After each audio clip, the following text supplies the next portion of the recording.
Uh, Gillian Wearing was born in Birmingham, England in 1963. She attended Dartmouth High School, and later she would move to London where she would attend Chelsea College of Art. As a child, she watched the Up series, which were a series of documentary films that followed the lives of around 14, 15 British children. This started in 1964. She also frequently watched The Family, a 1974 British Broadcasting Channel television show, which was a sort of a fly on the wall documentary series that followed a working class family through their daily lives. She was also strongly influenced by a man named Irving Goffman, the author of The Presentation of Self in Everyday Life. In this, he details the ways that we have, quote, front stage and backstage personalities that we perform all the time when we walk down the street or go into a shop. Um, oh, shoot. Wait, what's one? Oh, I just talked about it. This image comes from her collective artwork titled, collective album titled Signs That Say What You Want Them to Say and Not Signs That Say What Someone Else Wants You to Say. This was made in 1992 by Waring.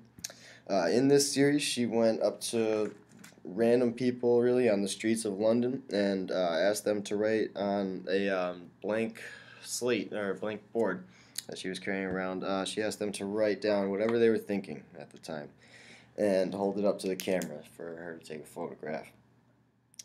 This one in particular that I'm showing shows a police officer holding a sign in which he wrote "Help" in all caps in all uppercase letters. I chose this photograph specifically because I found it to be very interesting. I found it to be interesting because of the contradiction it portrays. When people are in need of help, normally they often go to the police, but here we see a police officer who is asking for help himself by writing help on the board. For me, this photograph shows that even the people who appear to be most stable, such as police officers, and the one shown in the photograph, they are human as well and can be holding back feelings that you would never really see otherwise. This photograph depicts the entire photo album perfectly because she really wanted people to write their innermost feelings, and this man in the photograph at that moment in time was desperate and pleading for someone to come help him. He could have had financial issues or relationship problems that remains to be unseen and will go unseen. What is known from this photograph is that this man needs help in one way or another. Signs that say what you want them to say and not signs that say what someone else wants you to say is comprised of over 50 photographs that Waring took herself.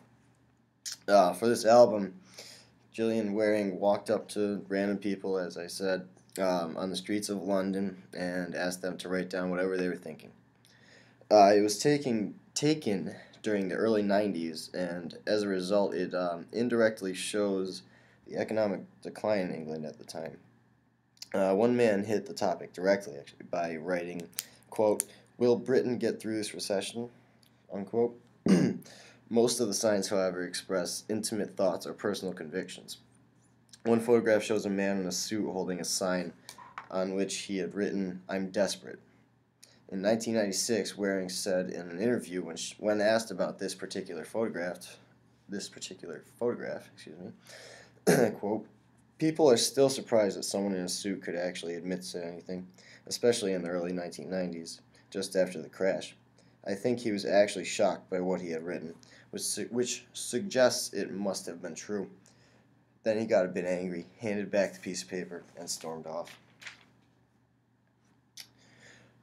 Private life and public opinion are displayed in this collection, and the results were honest, sometimes painfully so, and often funny, actually, as shown by the photograph of an elderly man with his sign reading, simply put, in quote, "Me." which I believe I did add to the end of the presentation, so you'll see that.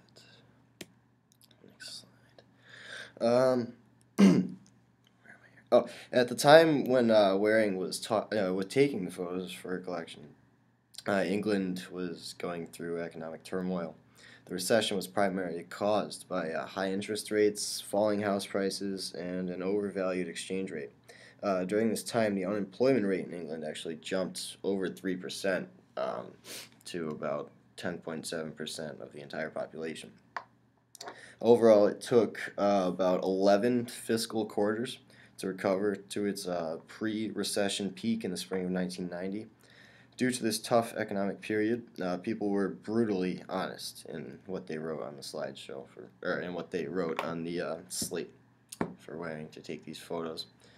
Sometimes, obviously, as I said, painfully so.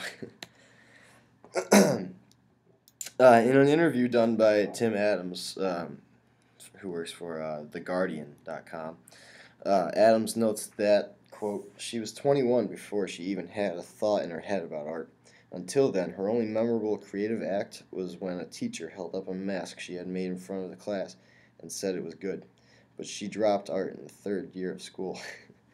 I found this quote to be very interesting because I thought it was pretty surprising that Waring thought her only creative act in her first 21 years of life was when she was 11 or 12 and she made some mask in my art class.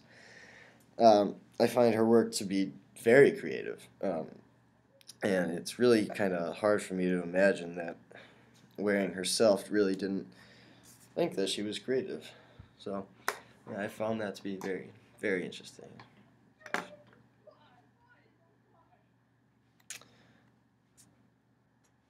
And as noted before, I did add a few of her photographs from that collection I was talking about. So here's a few. Some more. The one with the man in the suit that says "I'm desperate" is actually one of her most famous photos. And then the one I was also talking about, the elderly man who wrote "Me," as you see right there in the middle. So, and some sources.